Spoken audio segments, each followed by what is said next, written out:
All right, there we go. Today we're just doing Q&As with the Husky Flying Club. All right, here's a battle plan. I'm going to start with an introduction, like we always do. Today, I'm going to address pilot questions that I received throughout the week. And of course, if you have questions throughout the presentation, just go ahead and shout them out. We'll do an ACS lesson or Airman Certification Standard lesson, something that you're likely to see on the check ride. We'll cover VOR navigation just because I'm a nerd and I love talking about VORs. And of course, we'll open up the end for a Q&A. And again, if you have questions throughout, just go ahead and ask them. So introduction. If you don't know who I am, my name is Monty. I am a commercial pilot, ground instructor. I got a mechanical engineer degree in mechanical engineering from UW, and former airborne ranger. I love flying and I love talking about flying. And my whole mission in life is to help you earn your wings. So that's me. So let's start with answering questions that I received throughout the week. These are specific questions asked by you guys, other pilots in the club. And I thought they were relevant, and I'd like to address them publicly so you guys can all learn from them. First question I got was, what is the general process to becoming a pilot from like zero, never touched an airplane in their entire life, to becoming a private pilot? So let's start with that. First of all is your discovery flight. The discovery flight is super cool. Basically, you go up with a pilot, and the pilot will sit in the right seat. You, the student, first-time pilot, will sit in the left seat. The pilot will taxi out to the runway. He or she will handle all the communications. You'll depart up at altitude. They'll hand you the controls, and they'll show you how to do turns, climbs, descents, just the basics. And then they'll come back. They'll land the plane, and then you hop out, and they'll basically ask you, did you like it? Do you want to continue on? And if you want to continue, then you're going to have to do a TSA screening. So basically, they're just going to verify that you are a U.S. citizen. That's, passport, birth certificate, driver's license, just to make sure that you're a U.S. citizen. And if you're not, that's okay. We just have to do a few more steps and go through the TSA process. Once that is good, once that's done, so we do our discovery flight, then we do pre-solo. Basically, it's a bunch of familiarization flights just to get you up to speed. You get used to flying the plane. Again, you cover the basics. We're actually going to cover solo requirements because that was another question we got. So pre-solo, and then the next phase is your first solo. And then after your first solo, you start working on building confidence. And then you move on to the cross-country phase where you practice flying with your instructor greater than 50 miles out from your starting point. You do your cross-country phase. Then you do solo cross-country, which is really cool. Basically, you are signed off to go explore the world on your long trips. The flight instructor will have to verify your flight plans, of course, before you go, but they'll sign you off and you can go out and do 50 miles or more. And then you do a 150-mile cross-country with 50-mile legs. And then once you're done all of your solo and cross-country time, then you're going to start working on your check ride prep. And that is pretty much all preparing you for the check ride. And the check ride is your practical examination. And then once you're ready, your instructor will sign you off and you'll go up to the check ride. And it's a 12-round, knockout fight against the DPE. I'm just kidding. It's actually 2 hours. It's super easy. 2 hours, 1 hour on the ground, 1 hour in the air. Most people fail on the ground. So get your ground knowledge squared away and the flying is easy. And then once that 2 hours on the in the check ride are done, then you're a pilot and you're a private pilot and you're totally allowed to carry passengers, baggage, not for hire, of course, but you're allowed to continue being a pilot. So that's kind of the process. And don't forget the knowledge exam is in there somewhere. You don't have to take the knowledge exam before your solo, by the way. So you can get that knocked out anytime before the check ride. So that's generally the process for becoming a private pilot. Does that make sense? If it doesn't, just go ahead and shout out. I know it's super quick and dirty, but that's kind of how it goes. Second question I got. Somebody watched my my Fundamentals of Instructing shorts that I published, and we specifically talked about defense mechanisms, and they were asking about an example for one. But let's cover the defense mechanisms first. There are different ways to remember them. There's Dr. FCPR. That is one way to memorize it. I actually use a memory palace, which is a whole other discussion. I don't know if you guys know what memory palaces are, but they're a great way for memorizing a ton of information. So anyways, there's repression, denial, projection, compensation, rationalization, reaction formation, fantasy, and displacement. And repression is basically when a student pilot will have a negative experience in the past, and they will basically store it in like inaccessible part of their subconscious, so that they don't have to face the realities of the world. By the way, all defense mechanisms are ways for people to distort reality so that they can cope with difficult situations. So repression is just what it sounds like. You repress a memory, you repress an event so you don't have to face it. Next is denial. A student may deny some wrongdoing or fault in a situation, and again, the idea is that they don't want to face the reality of the situation, and so they will deny, say, no, it didn't happen. No, I didn't try to land in a 12-knot crosswind in IFR, low IFR. They just deny. So that's repression, denial. Projection is when a student or a person will have their shortcomings, their faults, and then claim that you, the instructor, or somebody else has those faults. They might be like, they might have a hard time communicating with people, and they will yell at their instructor and say that you're not communicating well enough with me, basically taking their problems and saying that they are your problems. That's projection. And then there's compensation. That is when somebody will, you kind of think about it as like people with those giant trucks. They're trying to make up, for something and that they're lacking. In aviation, compensation is like if you have a hard time with landings, but you're really good at steep turns. So the instructor might say like, hey, dude, you got to work on your landings. And you're like, yeah, whatever. But I'm really good at these steep turns. Look how awesome I am at this, or look how awesome I am at, dogfighting or whatever. So yeah, compensation is, again, compensating or trying to be really good at one area because you're trying to make up for your deficiencies in another area. Then there's rationalization. That's when a student or a person may try to justify something that they did wrong. They might say, it was okay that I flew into known icing conditions because I really, really needed to get home to see my new puppy. Or my mom is in the hospital, so I really had to kick that other dude off of the flight schedule and take the plane when it wasn't my slot. Basically try to justify their actions even though they did something wrong. So that's rationalization. Then there's reaction formation. This one's kind of weird. Basically, and I actually joke that I say this, I have this one all the time. It's when you say that you believe one thing, even though you actually believe something else. For example, if the weather's really, really bad and I was on the flight schedule, I'll be like, well, I didn't want to fly anyways. Flying's for chumps, right? But the reality is I am actually really bummed that I didn't get to fly that day. So that's reaction formation. When you pretend or you claim to have an opinion that is actually the opposite of what you truly believe because you don't want to face the reality of it. Then there's fantasy. That's when a person will daydream or basically just think about how they wish the world was. Like, I'll just think about being a fighter pilot instead of thinking about, making lesson plans because I'd rather be dogfighting up there with my brother. So that's fantasy. And then displacement.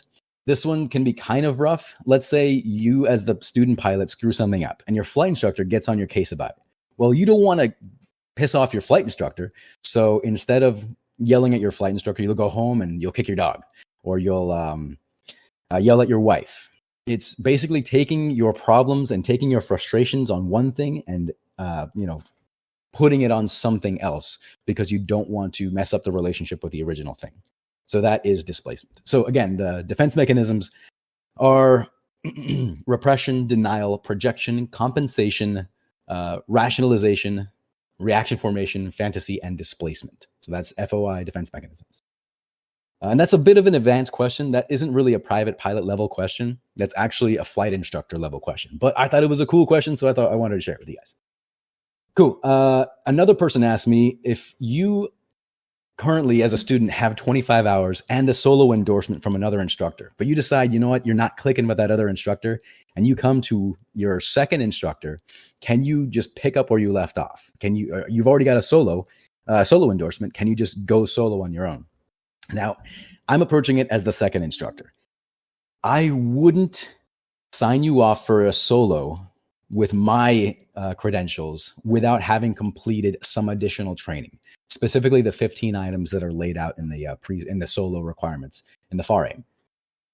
So my recommendation is, if you can find an instructor you work well with, stick with them and try to weed that out. Try to figure that out early. It took me 5 instructors until I landed on the one that got me to the check ride. It was actually the first one I flew with, but she told me, I am not going to fly with you until you try other instructors and you decide which one's the best. So I flew with Amy, Pete. I flew with that one guy that sucked, and then like 2 other ones I can't remember. And then I was like, yeah, no, absolutely. The first one I went with was the one. She was the one that was recommended, by everybody. But she did make a good point that it's always good to get some experience with other instructors and make sure that your instructor that you're picking is the one for you. So again, really cool question. Kind of not something you'd see every day. But again, the point is, pick an instructor you like, that you feel like you work well with. That's not to say you can't work with a second instructor. In fact, it's a good idea to, do training with your first instructor and then do like a mock check ride with a second instructor and then continue on training with your first instructor. And you know what I mean? Like just have kind of phase checks, get somebody else's eyes in there just to see if they can see anything that the first instructor is missing. So yeah, there's that. Boom. Somebody asked me about training through the fear of stalls. This is a good one, I think, especially considering we talked about fear last time. So let's go back a little bit and talk about what a stall is. Some people think that it's, when your engine dies, and we all know that is not the case. A stall is when you exceed the critical angle of attack and your wing stops producing lift. And in most cases, your nose is going to drop. Right? Stalls, when done at altitude, are pretty benign, especially in most general aviation trainers. The Cessna is an incredibly stable aircraft. So when you stall it, it's going to pitch down and go get air over its wings and then go back to its original trimmed out, attitude. So just a caveat, stalls they shouldn't be scary. They are pretty benign. Of course, when you do them toward the ground unintentionally, they can be hazardous, especially if you're uncoordinated. And I hate when that happens, especially if you're uncoordinated and you enter a spin. Sorry, give me a second. I'm going to discard that just because I had a pop-up come up and I want to make sure that this gets recorded correctly. And cool, there we go. I've had issues in the past where something will pop up and then screw up the recording. And I don't want to do that to the guys that aren't here. That's when okay, cool. So again, to reiterate, stalls shouldn't be, they're not really hazardous, but they can be spooky if you don't know what to expect. Because yeah, you're getting nose high, you're on your back essentially, and then all of a sudden the plane stops flying and you drop like a rock, and all of a sudden you're staring down at the earth. It can be uncomfortable, but we can train out that discomfort. And like we said before on how to deal with fear, we want to expose the student incrementally to the situation. So what I would do first day, if I had a new student who was afraid of stalls, first, I would just grab my toy airplane and we'll just talk through it. All right. You and I are going to go up, we're going to practice stalls, and you're going to pull back on the yoke and you're going to reduce your power. And we're just going to bleed off airspeed until we're about here. And then we might feel mushy controls. You might feel a little bit of buffeting. And then all I want you to do is put the stick forward or yoke forward and advance your throttle, right? We're basically just going to talk about how we're going to do it. And then I might go try it out, day 2 or maybe even day 1. We'll go try it on the simulator so that they can see what it looks like in the simulator in the safety of the building. And then day 3 or the next time we talk, we're going to go up and we're going to go right up to the stall. We're not actually going to stall the aircraft. We're going to go, clearing turns, of course, you guys know that. Clearing turns, and then we're going to reduce power, trim nose up, and just let the aircraft bleed off airspeed until like 50 knots. Get into slow flight, feel the mushy controls, feel that like just barely wanted to buff it, and then recover and not even go to a stall. Just go back to straight and level. Do that a couple of times, get them used to being, in a nose high attitude. And then we're going to go up to actually doing stalls, or just, again, the first indication of a stall. So we'll do the same thing, clearing turns, as always. Reduce power, get your nose up, maybe drop some flaps, get really, really slow. And then I want to just hear that stall horn, the E. Great. Now let's recover. And that's good for the next phase. Just, slowly creeping up to the point where we stall the aircraft. And then finally, stall the aircraft a little bit, get really quick on the recovery. And then build it up until the point where they're comfortable doing a full stall. And then maybe even a secondary stall. And then maybe an accelerated stall in a bank. There, yeah. And then go up to spins. But basically, it's baby steps, right? And it can be uncomfortable doing stalls, but they really shouldn't be. With enough altitude, it's not a big deal. In fact, I had a buddy of mine. He asked me, like, how can you be so calm sitting in the right seat while I'm flying and doing these weird maneuvers? Because he was working on his commercial rating. He's doing stalls. And he's like, how can you be so comfortable and calm? Like, dude, we're at like 8,000 feet. We have all day to recover from this. Really, we have all day to recover from the stall. And I trust you, and I trust myself to know how to recover with plenty of time. So it's just exposure therapy. And of course, we talked about it last week, box breathing and battle drills, drilling the technique to the point where it's second nature. So that's how I would approach, overcoming the fear of stalls. And I thought it was a great question. I hope you guys I hope you guys got something from these questions. I thought they were good enough to share with the rest of the team. Boom. Questions before we move on. Cool. You guys got your hot chocolate? Hot chocolate, yeah. Love hot chocolate. Okay. So let's talk about what it takes to go fly solo. Now, we mentioned it earlier that, you've got a bunch of stuff you got to do. Let's actually talk about the regulations. As a flight instructor, it is our responsibility to ensure that the student pilot is going to be safe and make safe decisions and just be a safe pilot up there, right? And so the FAR-AIM, the Federal Aviation Regulations, and the Aeronautical Information Manual, they give us a checklist, essentially, of items that we are required to cover and verify that you are comfortable with so that we can send you off to fly solo. So in general, a student pilot may not operate an aircraft in solo flight unless that student has met the requirements of this section, and that is 61.87. So go grab your FAR-AIM and study this because you're going to need to know it. Now, of course, solo flight means the time when the student pilot is the sole occupant of the aircraft and when the student performs the duties of pilot in command. We're not going to cover that or of one pilot. Remember. Okay, go. So basically, it means when you are the only dude in the aircraft and you are responsible for the plane, right?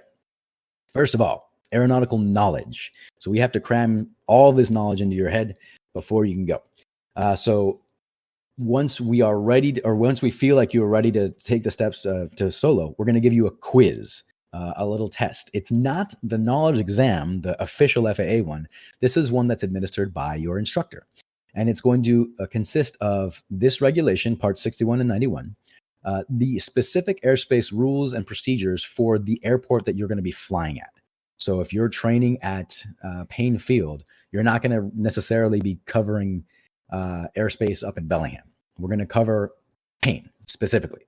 And then the flight characteristics and operational limitations for the make and model of the airplane to be flown. So again, this is the specific aircraft you'll be flying. It's Icy. Hey, Icy.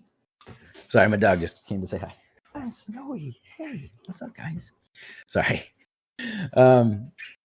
So if you're going to be flying a 172, we're really not going to cover the Diamond, the DA-20, the Katana.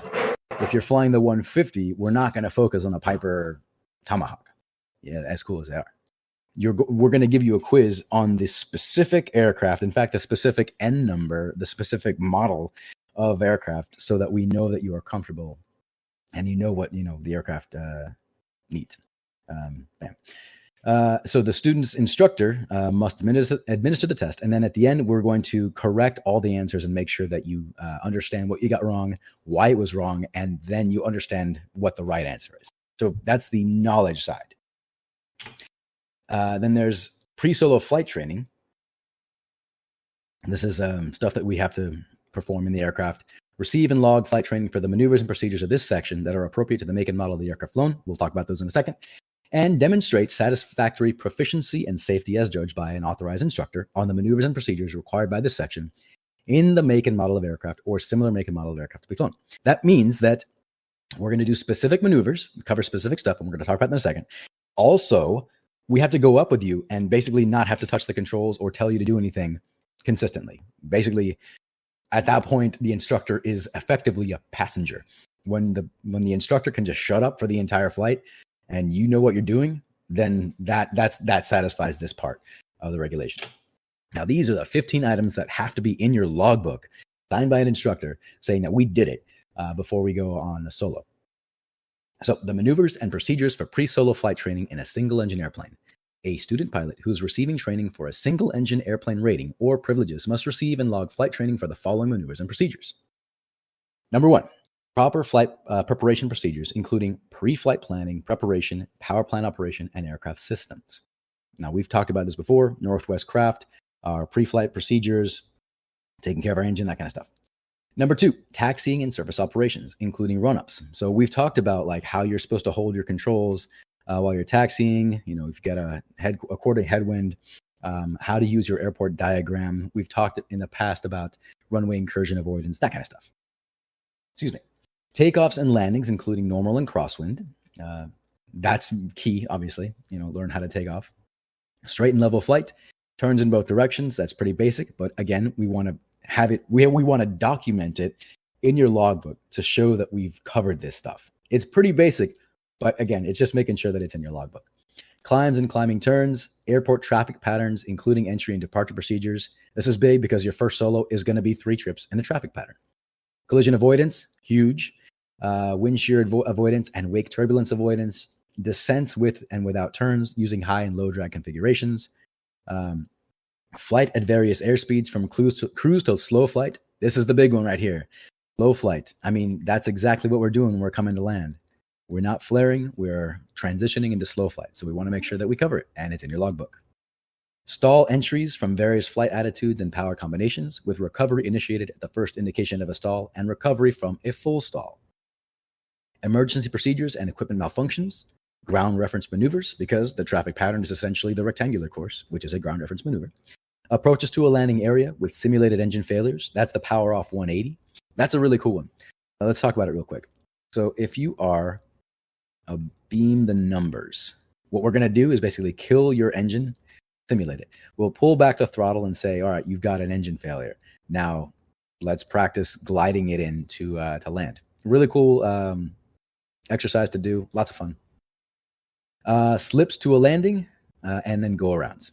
Basically everything you might see on your first solo, right? It's the basics. But this has to be logged in your logbook and signed by an instructor before you can even think about going solo. Cool. All right, moving on. Now let's talk about private pilot requirements. So that we've done our first solo. Now we're trying to get into, actually getting your private pilot certificate. First of all, let's talk about eligibility requirements. First of all, you must be 17 years of age for anything other than a glider or a balloon, and 16 for those, but we're not talking about that right now.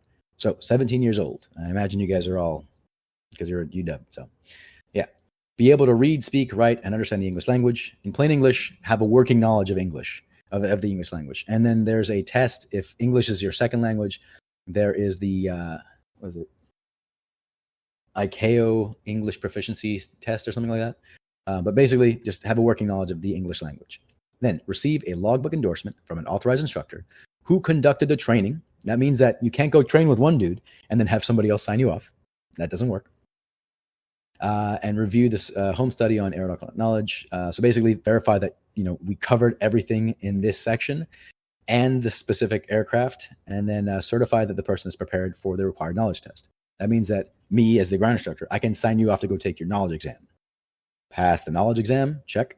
Receive flight training and logbook endorsement from an authorized instructor who conducted the training, specifically for the airplane rating sought, and certified the person is prepared for the practical test.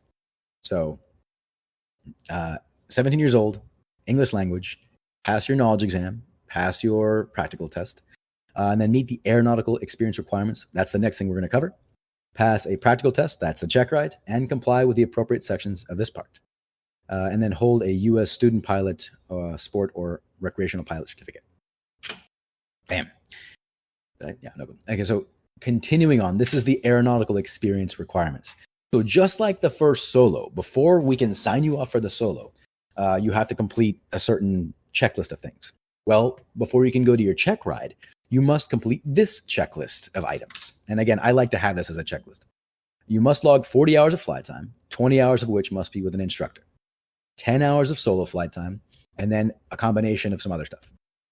So you need 3 hours of cross-country flight training in a single-engine airplane. Remember, cross-country means 50 miles or more, greater than or equal to 50 miles. Don't be like me. Once I got my private pilot, so there's a regulation that says that cross-country has two definitions. One is airport to airport, regardless of the distance, and the other is airport to airport plus or greater than or equal to 50 miles. They both count as cross-country, but only this one counts for logging it for training purposes. So you can log 50 or less than 50 mile cross-country, but it doesn't count towards your rating. And I learned that the hard way. So don't be like me. Make sure your cross-countries are 50 miles or more. Bam. So 3 hours of cross-country in a single-engine airplane. And then, except as provided in 61.110 of this part, 3 hours of night flight training in a single-engine airplane that includes one cross-country of over 100 miles, 10 takeoffs and landings, and to a full stop at an airport at night. So we got cross-country, we got night. 3 hours of flight training in a single-engine airplane on the control and maneuvering of an airplane solely by reference to instruments. This is simulated IFR time. So you need 3 hours of simulated IFR, including straight and level, constant airspeed climbs and descents, turns to a heading, recovery from usual attitudes. This one's a fun one. Radio communications, and navigation systems and facilities, and radar surfaces appropriate to the instrument flight. So I've seen in the past, people don't realize that you do need to know how to navigate under IFR at the private pilot level. And that's something usually like, using a VOR. And we'll talk about that in a bit. But basically know how to use your GPS, know how to use your VOR, and be able to fly under the hood at the private pilot level. 3 hours, yep, and we got that. Cool. 3 hours of flight training with an authorized instructor in a single-engine airplane in preparation for the practical test. This is the check ride prep. 3 hours of check ride prep in the preceding 2 calendar months. So if you're doing a bunch of solo work and you're ready to go to the check ride, make sure you knock out 3 hours with an instructor 2 months ahead of time, or like within 2 months of the check ride. 10 hours of solo flight time in a single-engine airplane consisting of at least 5 hours of solo cross-country time. Again, 50 miles. I'm going to stress that every time. 1 solo cross-country of at least 150 nautical miles with 3 full stop landings at 3 points, and 50 nautical miles between takeoff and landings. And then 3 takeoffs and landings to a full stop at an airport with a control tower. My face is in the way, but this says a control tower. Bam. Okay, so this all has to be in your logbook, written out, confirmed, before you can go to the check ride. If any of these are missing, you're going to get to your check ride and you're going to have a bad time. Bam. Any questions before we move on? What time is it? Got another half hour. Cool. Sweet. Let's get into soft field takeoffs. Now, the objective of this is to develop our understanding of how to perform soft field takeoffs and any of the skills needed to do them in accordance with the ACS or the PTS. And again, when I say ACS, that's the Airman Certification Standard and the Practical Testing Standard. Now, the key elements for a soft field takeoff: make sure you keep back pressure. Keep your nose, keep as much pressure off of your nose as possible, off your nose gear. So constant back pressure. Transfer your weight from your wheels to your wings, and stay in ground effect until you reach your best angle or best rate of climb speed. Here are the elements we're going to cover. We're going to go over what a soft field is, the overview. We'll talk about taxiing, takeoff, roll, liftoff, and the initial climb. These are the elements. By the way, when I say key elements, these are the big things that you need to take away. Like, focus on these, if nothing else.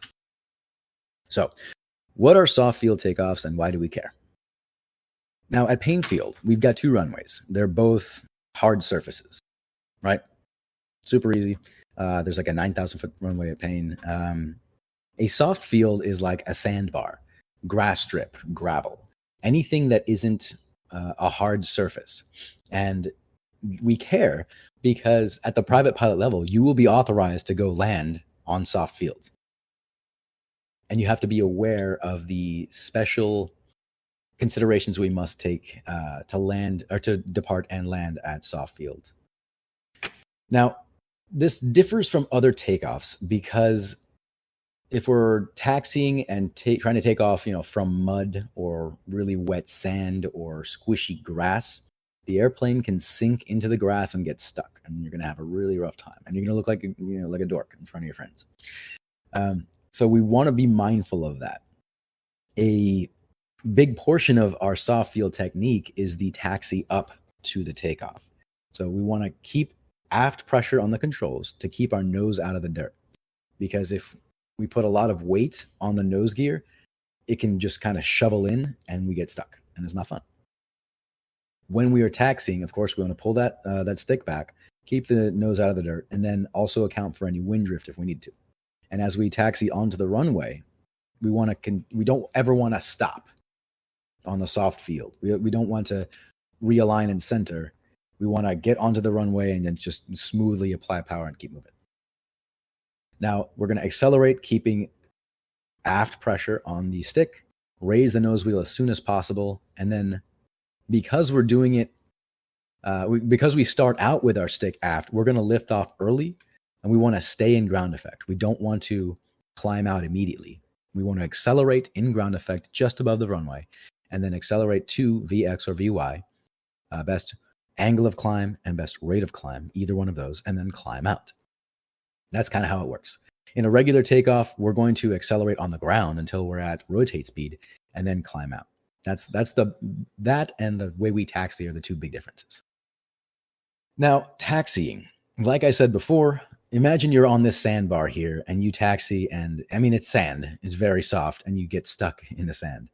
It's going to suck trying to get out of that. In fact, I got stuck in grass once before.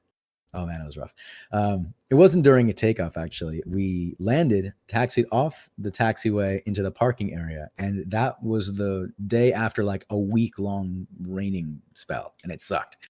Immediately sunk into the grass. We, put the chocks in. It's not going anywhere, but we put the chocks in, and then we, went lunch and came back because we knew it was going to be a pain.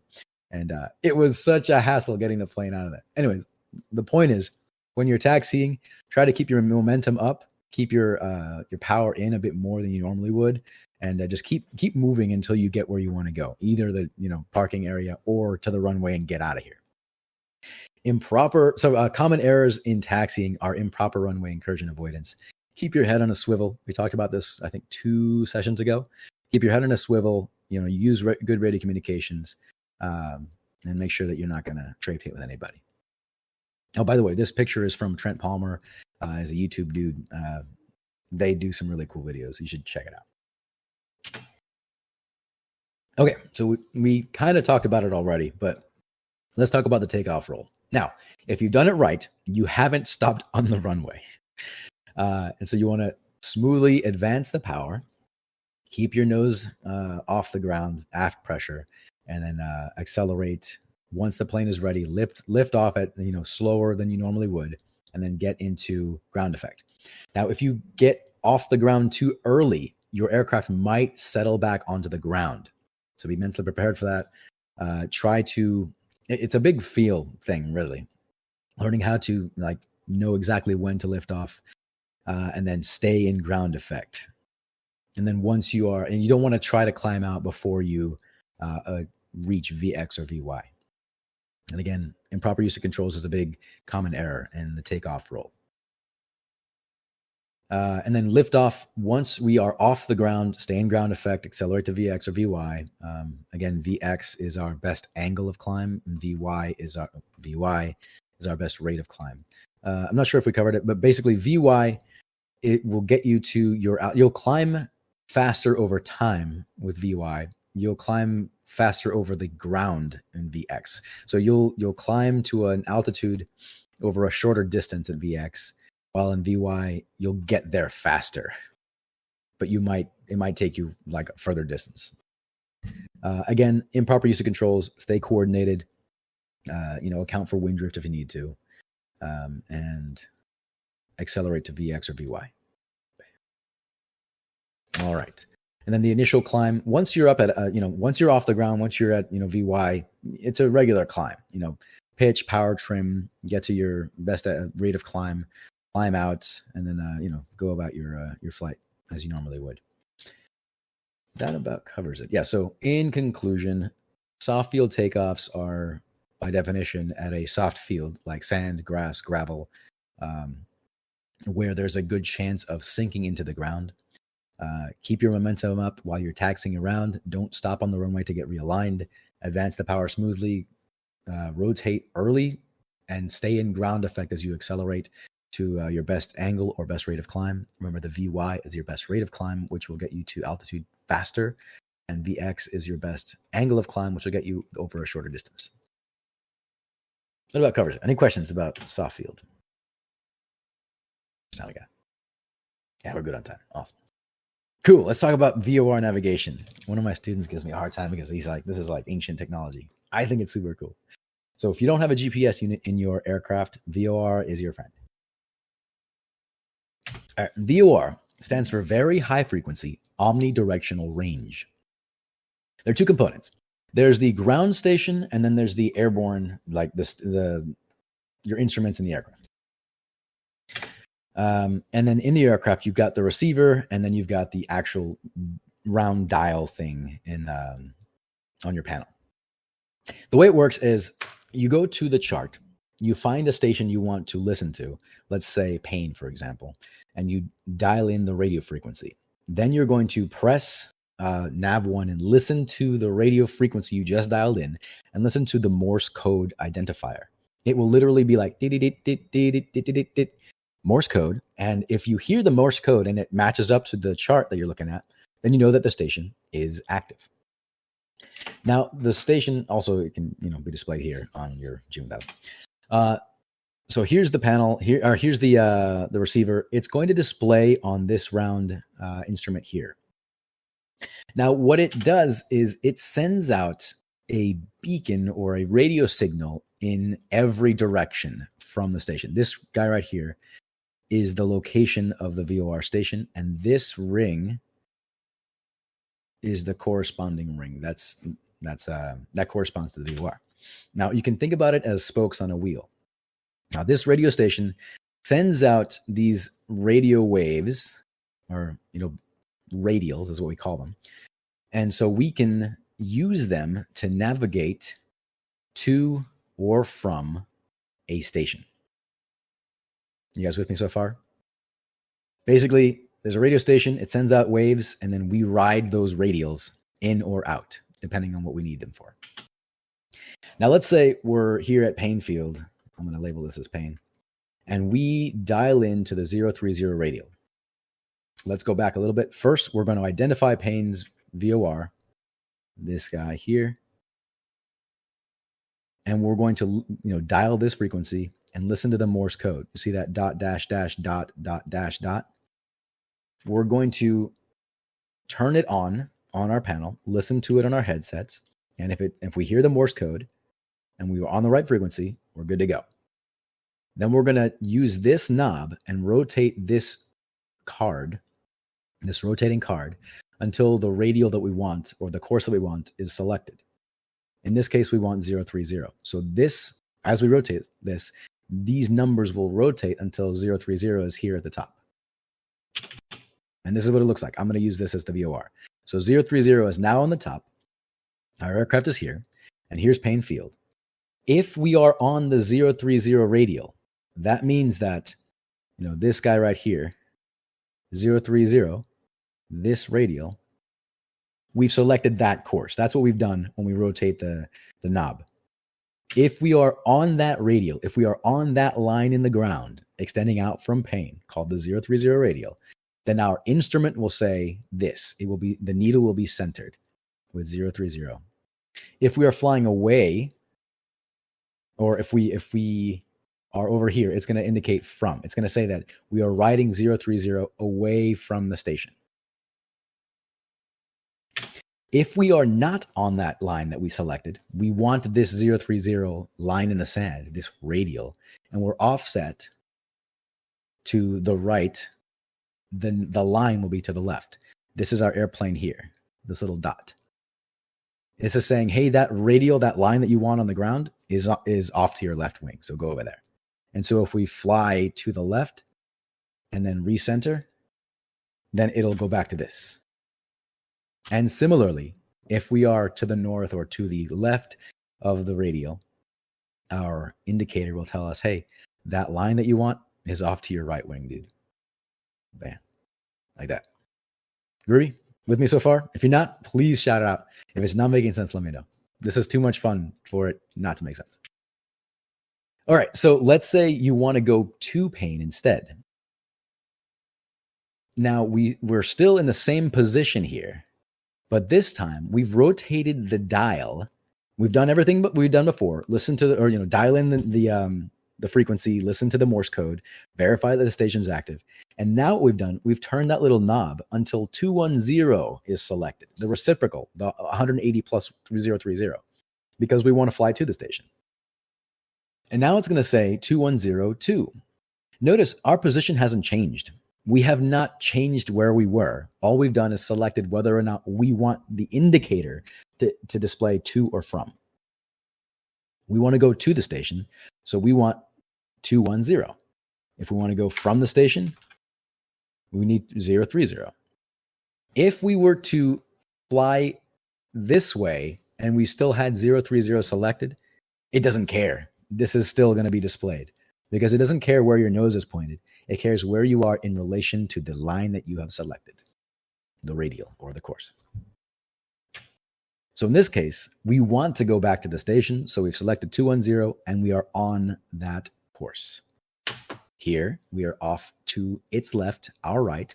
Again, our indicator is telling, hey, bro, that course you want, it's off to your right. And here, our airplane's here in the center in this dot. The course is off to our left. If we were to fly to the left and get back on this course, it would indicate that we are lined up. Now, that's cool, right? I think it's cool.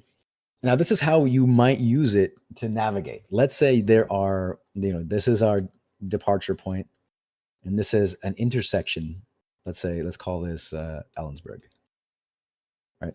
And there's an intersection point that uses two radials from two different stations. 060 radial from Payne intersects with the 300 radial from Ellensburg. Not actually. I'm just pretending for now. So this is that point we're looking for. We can use this VOR radial to fly away from Payne on this line, and then approach this other radial here, or this intersection here. And note on the second VOR indicator, we've done the same thing. We've dialed in Ellensburg on our radio. We've listened to their Morse code and verified that it's active, and we've selected the 300 radial from, because this point is defined by those two radials. Now, because we are off to the left of this radial, again, it doesn't care where our nose is pointed. All it cares about is our relation to the point, or to that line. It's saying, hey, your plane is to the left of course. See here?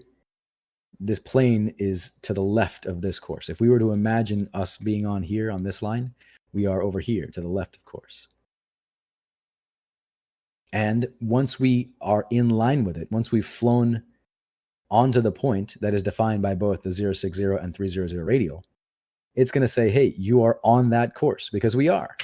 It's exactly like we were writing this line out. That's what the radio, that's your instrument is telling you. You are on that radial.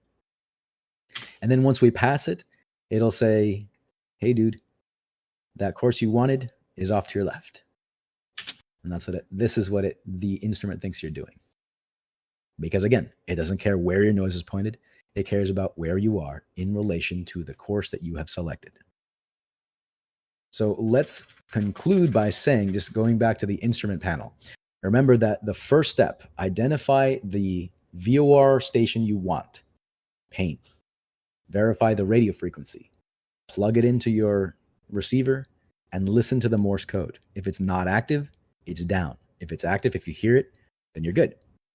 Select which course you want to go. If you want to go to or from, pick a radial. And then if it's offset, let's say over here, you need to fly to the right. And if it's, to the right. And if it's offset this way, then you need to fly to the left. So that about covers it. What time is it? Yeah, we're getting short on time. Yeah. I think VORs are super cool. If you guys have a simulator or if you have access to an aircraft, I would say go up and mess around with VORs. They're a lot of fun. And they are the bread and butter of the IFR world before you get into GPS units. So I think they're fun. If you have questions, just shout them out. Bam. Okay. No? Great. So here, now we're in the Q&A section. I have questions for you. What do you guys want to hear from me? Like, I'm happy to just keep telling you like all the required stuff, the ACS and the PTS and all the dry stuff. Is there anything in particular you guys want to focus on in the next couple of weeks? Or do you want me to just keep doing my thing and planning stuff out? I will doodle while you guys think about answering. Well, think about it. Other question. Do you guys want stuff? My flight instructor has a shop actually. And she's a veteran. It's a veteran-owned business, and she sells some pretty cool shirts. And actually, she gave me a blanket with my my business thing on it. It's super cool. If you want cool stuff, let me know. I guess I don't know if you guys are super excited about answering questions right now. Yeah, I guess. Do you guys want any particular topics covered? Are you interested in T-shirts or hats or swag? If you are, let me know. And then also, my business is working on partnering with her, the shirts and hats business, and then we're also working on a partnership with a simulator business up at Payne Field. But again, I would like to know if you guys are interested in doing some sim time up at Payne. And if you are, definitely let me know. And if you're watching this, not live, send me a DM or, drop it in the comments. Mm-hmm. Other than that, I have a quick question. Send it. How long is your written test valid for? Oh, 2 years. Okay. Yeah. So if you get it done now, let's say you're a junior, you could get the knowledge exam done now, and then worry about the check ride. Once you're graduated. Okay. Cool. Thank you. Mm-hmm. Was there somebody else? Yeah, we were wondering if we could do some more like planning, like flight plans. Flight plans, got it. I will do that. Next week we will cover flight planning. Cool. Do you want to do hands-on? Like, do you want to make a flight plan? How's this? We could do a flight plan lesson next week, and then the week after that, I give you guys flight plans to do. Would you like to do a hands-on one? Like you demonstrate your flight plan? No, that sounds good. Awesome. We'll do it. All right, cool, thanks. I second the yes. Cool. Sounds good. We'll do it. Any other thoughts, questions, comments, concerns?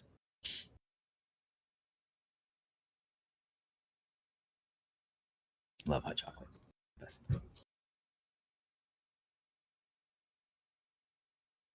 Cool. Well, if there are no other questions, I'll doodle some more. And I'll stick around for a bit if you guys want. Otherwise, you are free to go. Thanks for sticking around, guys. I really appreciate it. Thank you, Monty. Thanks, Monty. See ya.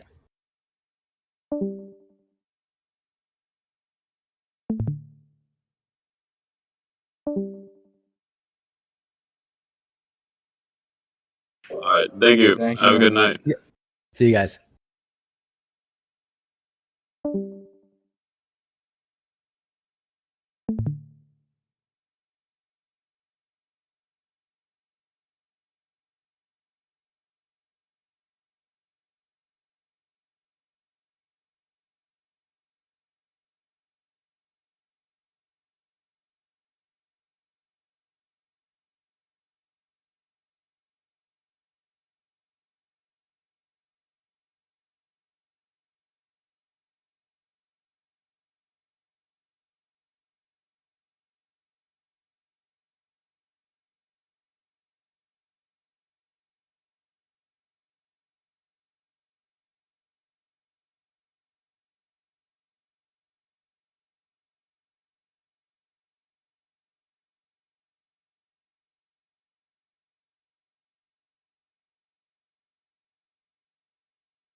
Cool. Thanks for watching, guys. I'll see you guys next week.